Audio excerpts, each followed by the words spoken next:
और बैटर्स ने अच्छा खेल दिखाया, बॉलर्स ने मायूस कर दिया। शाइकी ने क्रिकेट पाकिस्तान की शिकस्त पर अफसरदा, बोले 15-20 रन ज्यादा होते तो पाकिस्तान मैच जीत जाता। शाइकी ने फखर जमान के मुतनाज़ आउट होने के फैसले पर अंपायर को भी आड़े हाथों लिया।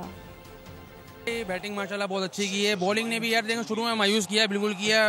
विकेट लेनी चाहिए थी, शुरू में नहीं ली, हार्ड लगता, लेकिन बाद में हारिस रऊफ ने बहुत अच्छा कमबैक किया। बैटिंग पाकिस्तान ने माशाल्लाह बहुत अच्छी करी, शुरू में तो बहुत अच्छा खेला, ऐसा लग रहा था कि माशाल्लाह 200 स्कोर करेंगे, लेकिन नहीं था नसीब में। बहुत ज्यादा मायूसी है, कोई एक्सपीरियंस वाला प्लेयर ही नहीं है, कोई बताने वाला प्लेयर ही नहीं है। बस ये कि इतना अफसोस नहीं हुआ, पहले ये एक्सपेक्ट कर रहे थे। इंशाल्लाह अगली बारी फिर एक दफा मैदान सजेगा और AK-40 आज चले, अगली बारी इंशाल्लाह तोपा चलनगियां। सही है, चैंपियंस ट्रॉफी में ग्रुप वाले मैचेस हारने के बाद फाइनल हराया था, अगर अभी ये लोग हार जाते तो फाइनल कैसे हराना था।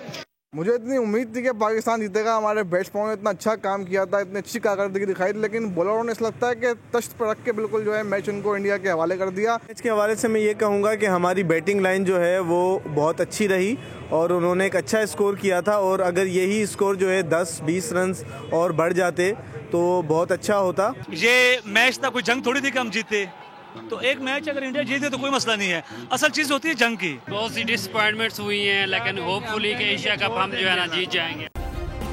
सब्सक्राइब करें और बेल दबाएं ताकि कोई खबर रह न जाए।